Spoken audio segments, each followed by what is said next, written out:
রাধে রাধে জয় নিতাই। আমার গোপাল সোনাদের পক্ষ থেকে সকলকে সুস্বাগতম।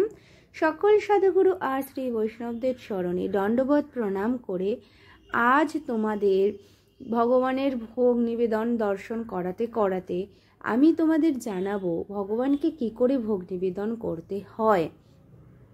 সাথে থেকো, পাশে থেকো, লাইক কমেন্ট শেয়ার করতে একদম ভুলো না। আর রিয়া মাতাজি এই প্রশ্নটা আমাকে করেছে, তাই তার প্রশ্নের উত্তরটা রয়েছে। সে একটু কনফিউশন হয়ে যাচ্ছে, কিন্তু তার মধ্যে অসীম ভগবানের প্রতি প্রেম ভালোবাসা রয়েছে। তার অনেক প্রশ্ন, সে জানতে চায় ভগবানকে সেবা দিতে চায়।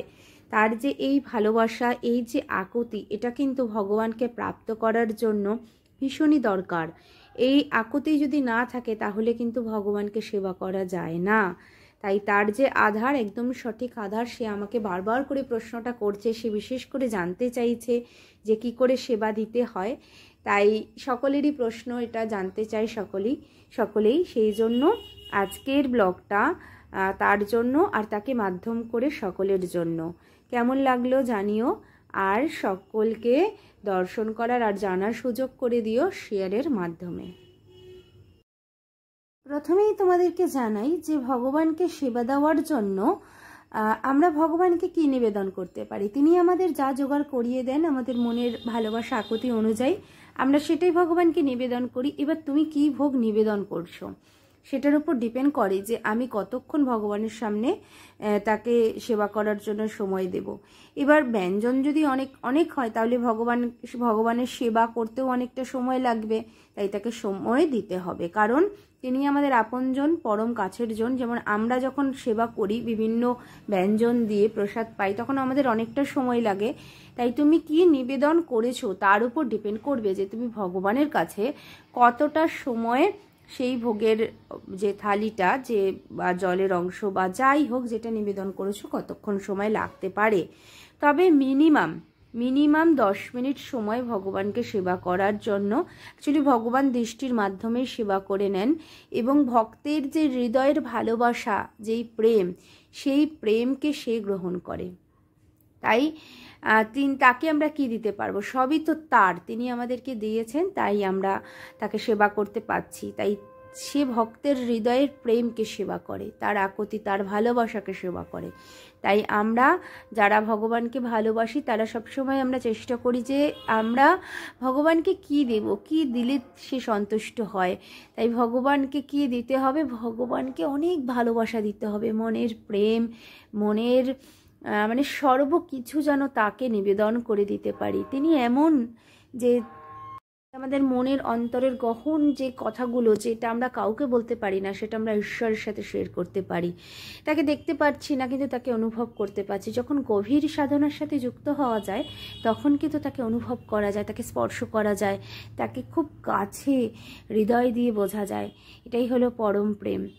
আর ভগবানকে যখন নিবেদন করব সেই ভোগ, সেই মিনিমাম 10 মিনিট তাকে নিবেদন করব। গোপাল সোনা রাধা মাধবকে ভোগ যে দেব, তারপর সেই ভোগ আমরা গৌরাঙ্গ মহাপ্রভু, নিতাই চাঁদ, অদ্বৈত গোস্বামী, গাদাধর প্রভু, শ্রীবাস প্রভু, অষ্টসখী, 64 মহান্ত, এনাদের সকলকে সেই ভোগটাই আমরা ওই 7-8-10 মিনিটের মধ্যে তাদেরকে মানে অন্তরের মাধ্যমে নিবেদন করে দেব।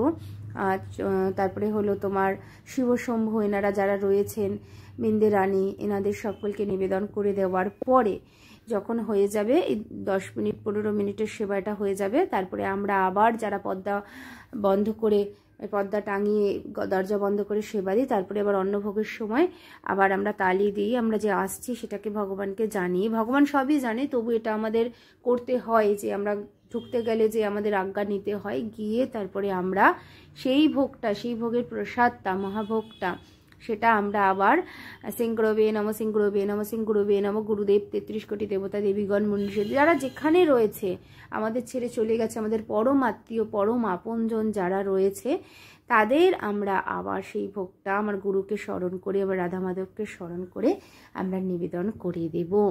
এইভাবে ভোগ নিবেদন করতে হয়। আর এটা একটু শর্ট করে বললাম, কারণ এটা যখন তুমি পোক্ত হয়ে যাবে ভগবানের সেবা দিতে দিতে, তখন তুমি বুঝতে পারবে যে সে ভোগ পাচ্ছে, ভোগ গ্রহণ করছে, কোন ভোগে কি কম হলো বেশি হলো, কেমন হয়েছে, তোমার হৃদয়ের ভাব অনুযায়ী সে তোমাকে জানিয়ে দেবে, সবটাই তুমি বুঝতে পেরে যাবে মাতাজি। আর তুমি এই যে আকুতি, এই আকুতিটাকে ধরে রাখো যে আমি তাকে কিভাবে আমি ভালোবাসবো, কি দেব তাকে, আমি আমার সমস্তটাই হৃদয়ের সমস্ত কিছু তাকে নিবেদন করে দিই, তাহলে আমার পরম পাওয়া হয়ে যাবে। তাকে পাওয়া মানেই তো পরম পাওয়া, আর আলাদা করে কি চাইবো আমি তোমার কাছে, তোমাকে যদি পাই তাহলে আমার সর্ব পাওয়া হয়ে যায়। আর অবশ্যই ভোগের মধ্যে তুলসী পত্র দিতে হবে, তুলসী পত্র না দিলে কিন্তু ভগবান ভোগ গ্রহণ করে না। আর অন্নভোগ দিতে গেলে মঞ্জুরি যদি পাওয়া যায়, তুলসী মঞ্জুরি দিয়ে সেবা দিতে হয়, তুলসী মঞ্জুরি ভোগের উপরে দিয়ে এবং সমস্ত ভোগের উপরে দিয়ে জলের মধ্যে দিয়ে শুদ্ধিকরণ জল দিয়ে শুদ্ধি করে সেই ভোগ কিন্তু নিবেদন করতে হয়। এইভাবে তোমরা ভোগ নিবেদন করবে। আর জল অবশ্যই দেবে। যখন ভগবানের সেবার সাথে যুক্ত হবে, আমাদের কিছু নিয়ম মেনে চলতে হয়, যে আমরা যেমন ইচ্ছা মনের মতো করে সেবা প্রথমে দেওয়া যায় না। তুমি দেয়া অল্প, তুমি জেনে দাও, যদি কেউ থাকে তাকে জিজ্ঞাসা করো, আমাদের জিজ্ঞাসা করো, ঈশ্বরের মাধ্যমে যতটুকু বলা যায় ততটুকু নিশ্চয়ই আমরা বলবো। এবং তোমাদের গুরুদেবকে জিজ্ঞাসা করো এবং তিনি আমাদেরকে পথ দেখিয়ে দেবে।